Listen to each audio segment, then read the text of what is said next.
Howdy folks, this is Big Sam. Today, we're going to be taking a closer look at the Mosin Nagant M38 carbine. And we're going to take a look at some of the things you might need to watch out for if you're considering purchasing one. Now, before you on this table, there are 4 M38 carbines, except there actually aren't. You see, there's actually only one M38 carbine on this table. Can you pick out which one it is? I'll give you a minute here. And this is really good practice because you might be in a scenario like this at a gun show when there's like 500 tables and you may only have a few seconds to really get a good look at these to see if you're interested or not. All right, any idea which one's the M38? Well, we're going to take a closer look and I'll show you here. But one of the reasons that I've tricked you and I've done this is because there's a lot of different Mosin Nagant variants. Some of them are kind of weird, some of them are totally rare and obscure. Okay? So, what's really helpful for us to figure out first is the thing we're looking at actually an M38? So, once we've identified the M38, we'll take a closer look and then we'll go over some key points that makes it a little bit or a little less interesting. Okay? So, maybe y'all guessed it. This guy is actually the M38 carbine. But what about these other ones? Let's start on this one. Well, we can see it has a really light colored stock, which should kind of raise a red flag. This is actually a beech stock. It's made of beech, which is a type of wood. And this is most likely Czech, okay? And another giveaway are these really dark colored Escutcheons right here. We can see that both at the front and the rear, okay? So that's kind of interesting. Now, this is one of the most important points to look at when you're looking at a Mosin Nagant carbine. One of the first things you should look at is it a hex receiver? Almost all Mosin Nagant carbines you will encounter are round receivers. So if you find a hex receiver on a carbine, you should already pay closer attention to that rifle. Now, if we take a closer look here on the markings, we can see that this carbine was produced by the Ijev's factory in 1910. So what is this? So this particular variant is actually what's known as a Czech 91/38. This is kind of an obscure rifle, and we'll have to take a closer look at it another day. But for the purpose of this video, what this essentially was a standard M91 rifle, because it was made in 1910. So an M91 rifle or a Dragoon or a Cossack. Some of them are Cossacks. This one we've already seen is not a Cossack because it's missing the Cossack markings on there. But this would have been either a Dragoon or an M91 rifle that was cut down and refinished and made to look all really nice, probably in Czechoslovakia. Most likely sometime during the Cold War. Now, if you encounter one of these are fairly uncommon rifles. They are actually, though, quite underappreciated from a value standpoint. You can actually have one of these rifles for not all that much more, at least in the United States right now, than an M38 carbine. Now, me personally, would I buy this over an M38 carbine? Well, it depends on what you're looking for. This particular gun in this configuration was never used in any war that we know of. So, that may be a bit of a detractor for some people, but in a previous life, before this rifle was cut down, it was almost certainly used in World War I and maybe some really other conflicts thereafter. So that's something else to keep in mind as well. Now, you might ask, well, Big Sam, how exactly can I be 100% sure that this is a Czech 91/38 and not an M38 carbine? That's a good question because there actually exists some M38 carbines with hex receivers. So how can we tell the difference? Well, the easiest way to tell are these markings here on the receiver. See, these are specific to the 9138. This circle and this T in a circle, this KK and a 10 in a circle. Sometimes that number varies. And sometimes the quantity of these markings vary, but usually you'll have at least the T in the circle. And then this one has this, what I'm calling a biscuit that's on fire. I don't know exactly, but yeah. So these are really typical, and you won't see these types of markings on really any other type of Mosin Nagant. So that's really the easiest way to tell. And generally these are all really old, pre-World War I. So if you see that or see that, you pretty much know you're looking at a Czech 9138. Now these are really cool rifles, and it kind of deserves its own buyer's guide video because there's actually quite a few different varieties within this type of carbine. But this should help you be aware now of exactly what this is, so you can kind of look for it. And as we go through this video, some of y'all who maybe thought you had a M38 carbine might find out that your rifle at home is actually one of these other types. So that's something else to consider as well. Now, what's the next rifle we're going to look at here? Well, it's this guy. Now, this looks really similar, and some of you may not even be able to spot the difference right away between that rifle that we just looked at and this one. Or, really, between this guy and our M38 carbine. This guy is actually not an M38 and not a 9138.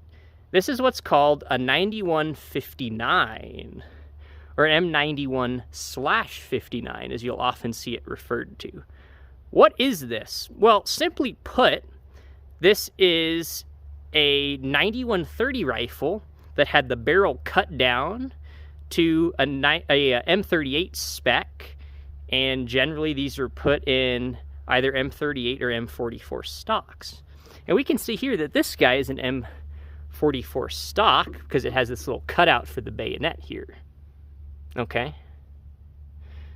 Now, the easiest way to tell, and you can spot this right away, that this is a 9159, look at the rear sight.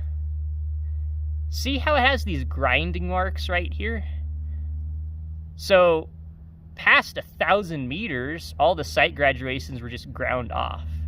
That's a really great way to tell that this is in fact a 9159 or just a 9130 that's been cut down, right? That's because this whole sight here is actually for a 9130 rifle, right? This is a big sight versus an M38 sight, which is a lot smaller. Now, going back to our 9138, we can see that it also has the smaller M38 style rear sight.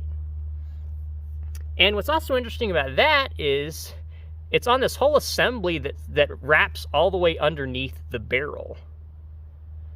Whereas the 9130 or the 9159s actually don't. It's just staked onto the top of the barrel here.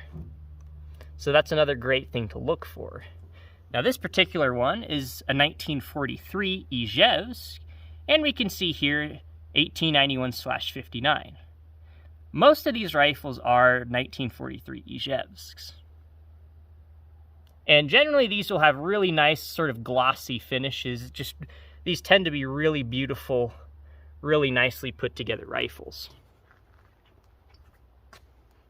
And it's actually fairly common for people to think they have an M38 carbine, when in reality they have a 9159 carbine. Okay, now one other thing I missed on the 9138 that we'll go back to here is, and this is another good way to identify these, is you want to look at the barrel. A lot of times they'll have this weird little mark right here. See that? You can kind of turn it. This guy.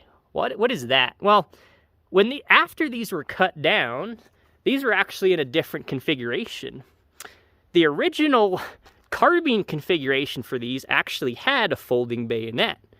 And I don't think many people realize that. It's kind of weird. This one actually does have the M44 carbine stock, has the cutout for the bayonet, and it used to have one. Almost all of these were removed, though. So almost all these rifles you'll see no longer have bayonets. We're not exactly sure why, but it was probably due to the same reason, or close to thereof, why we have carbine variant 9159s.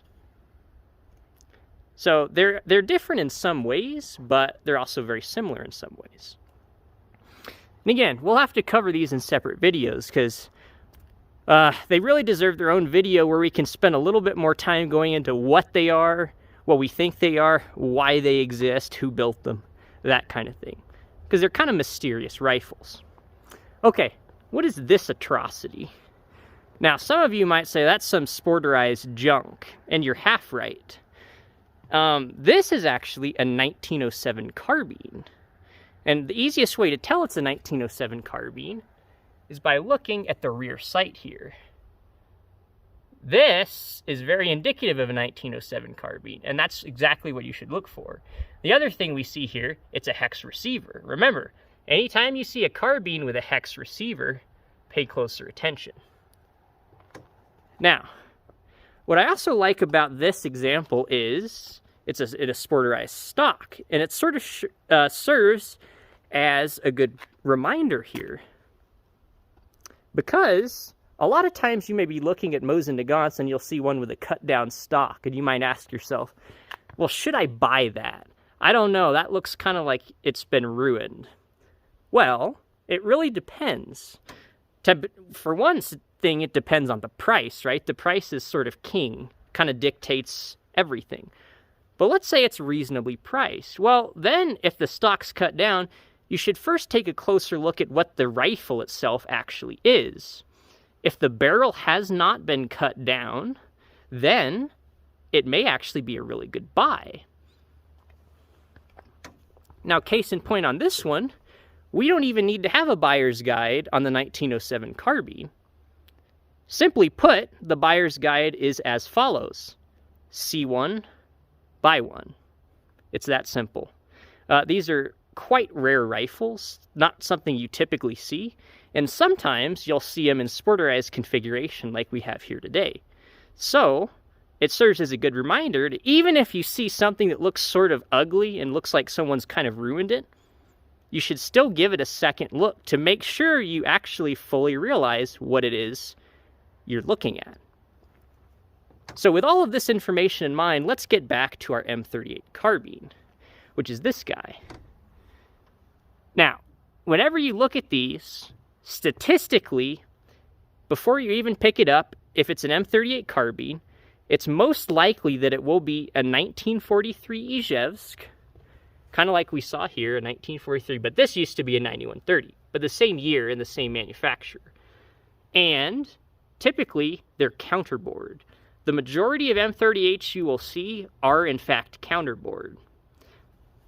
Now, what does that mean? Well, we go around here to the muzzle and take a closer look at the muzzle here. You can see right here, this guy is actually not counterbored. So what does it mean to be counterbored? Well, a counterboard means you actually kind of drill down and remove all the rifling and kind of open it up down into the barrel a little ways.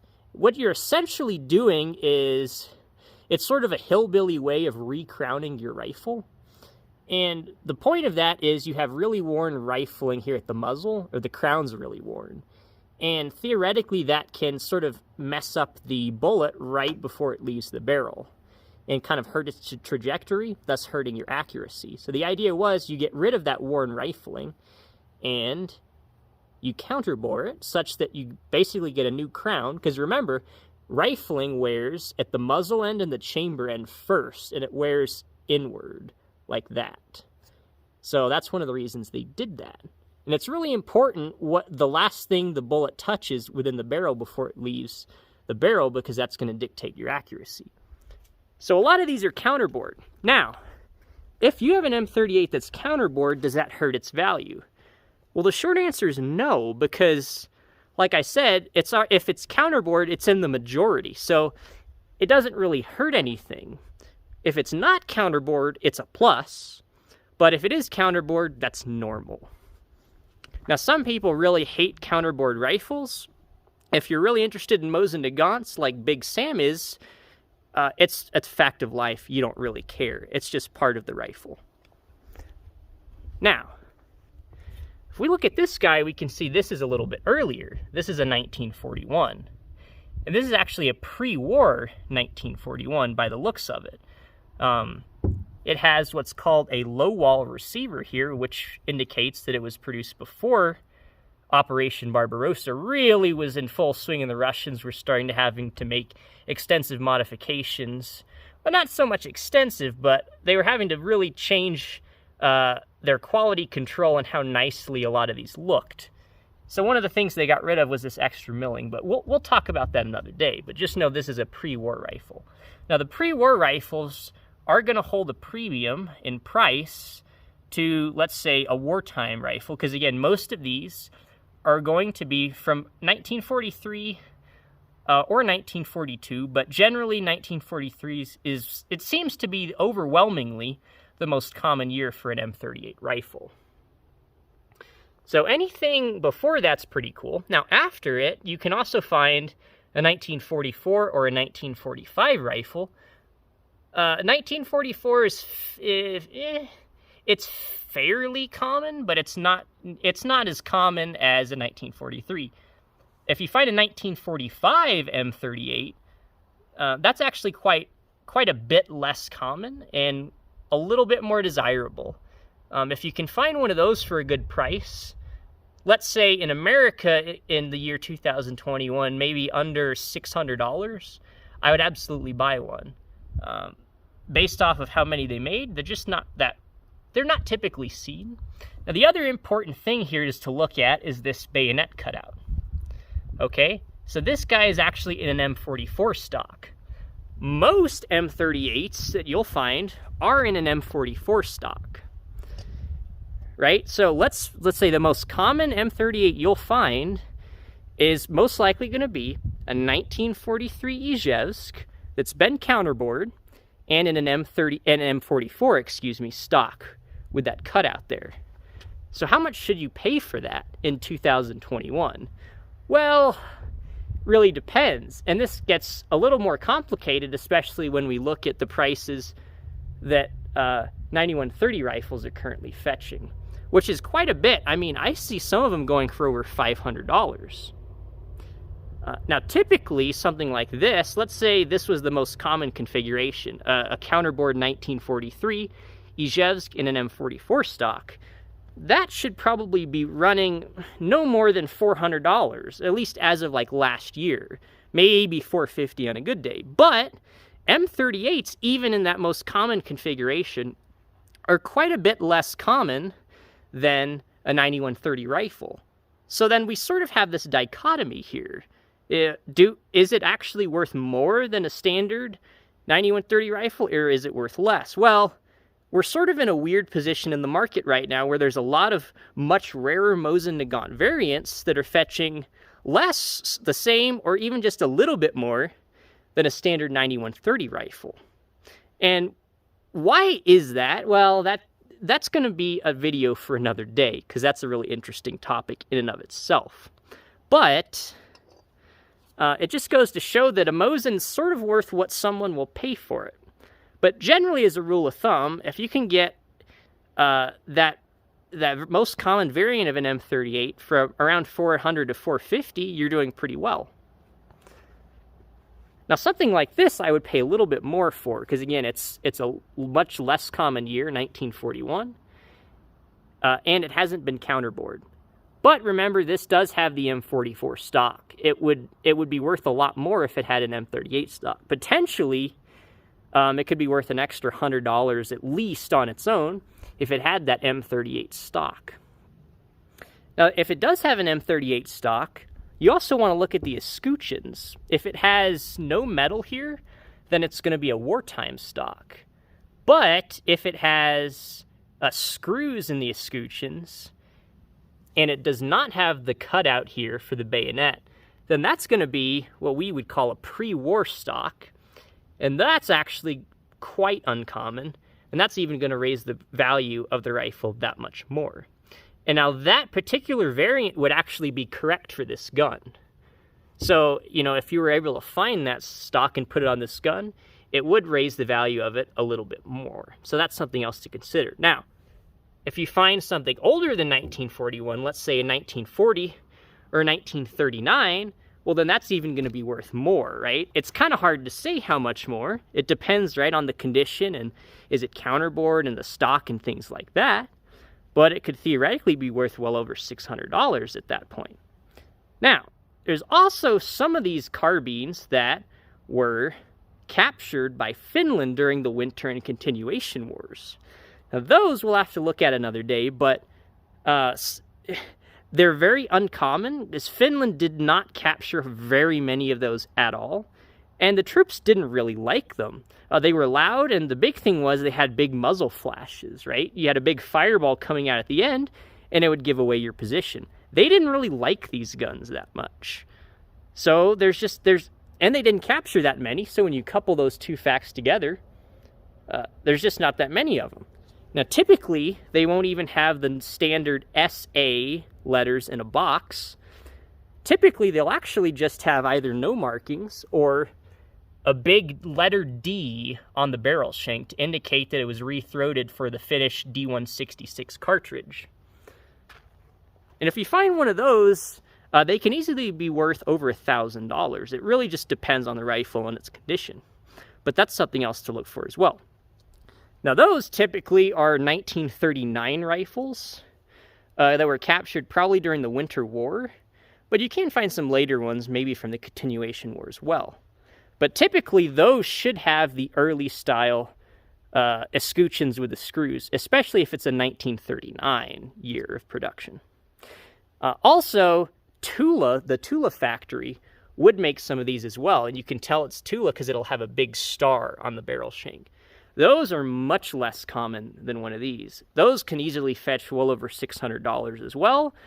And when I say that, it's sort of a guess, because on a good day, it could go for $600, it could go for $750. It really just depends on the rifle and, you know, what the potential buyers ate for breakfast that day. That's one of the weird things about Mosin Nagants is the prices can vary so much. So now is actually a pretty good time to pick up one of these rifles if you're looking at it, especially with the way the economy's been lately. So thanks for watching, guys. I really hope you enjoyed this video where we can take a little bit of a closer look at the M38 carbine and some other things that are not M38 carbines. And maybe some of you found out that the M38 carbine in your closet is not actually an M38 carbine at all.